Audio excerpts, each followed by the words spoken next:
Godric's Hollow is a beautiful scene in the book, and we wanted to bring that spirit to it. Still think we should have used Polyjuice Potion. No. This is where I was born. I'm not returning as somebody else. And we shot that at Pinewood, and Stuart built this beautiful little set. The look of Godric's Hollow is quintessential English. We look for real villages, as you do, as inspiration.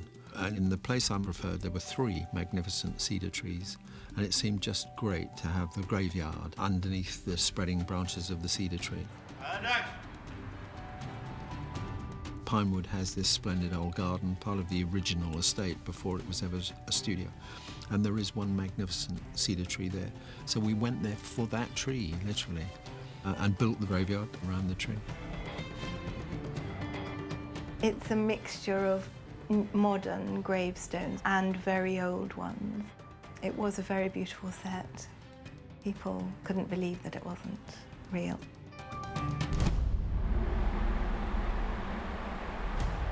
Godric's Hollow is also where Bathilda Bagshot, this extraordinary wizard historian, lives. Strategically, Harry thinks, well, maybe Bathilda can help us with our mission to find the Horcruxes. Harry.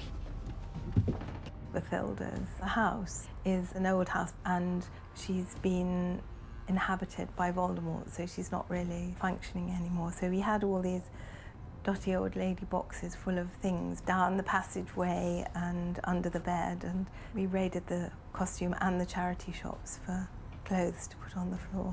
And also, she's a famous writer, Bathilda Bagshot, who's done this particularly famous book, The History of Magic. So we did actually make about 10 other books written by her, which appear on the bedside table, on the mantelpiece, in little stacks all over the place.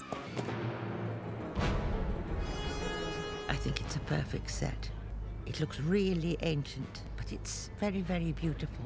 And I have loved every second of it.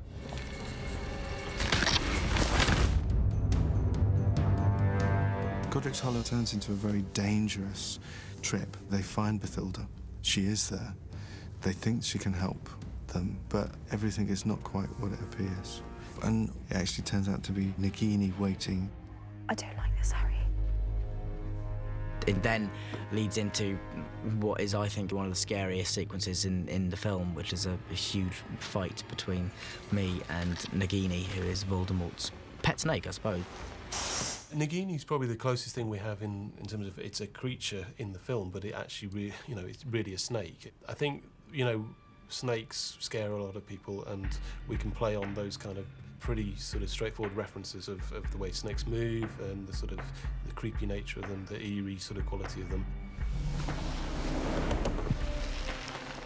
We did look at a lot of videos of snakes feeding, and it just gives us ideas like biting the arm and spinning Harry, and how he gets on the floor and he uses the spinning action of grabbing and biting and rolling to get the rest of the body coiled around, and then that's how real constricting snakes do.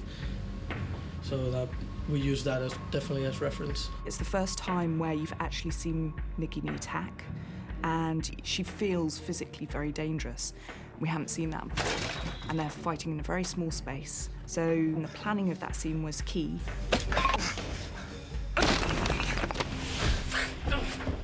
I went into a real sort of stunt mode where I had all the pads on and I got really into it, and I'm kind of aching all over today. I'm kind of vaguely earning my money, which is, for an actor, is a very rare thing to be able to say.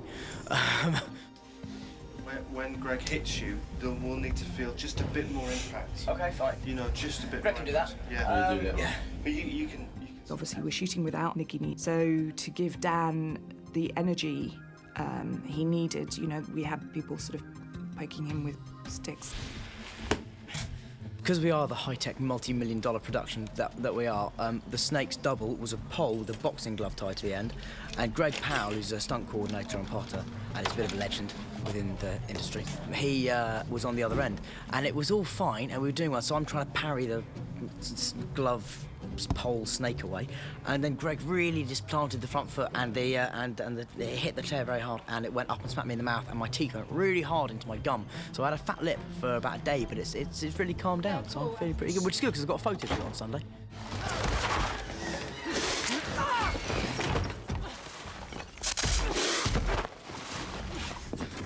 It's one of those big action sequences, and you kind of block it through, and you've got absolutely no idea how it's ever going to come together. But when you actually get down to doing it, it seemed kind of seamless, which is lovely and rare. And action! Snake! Snake! Fringo! Snake! What am I doing with Fringo?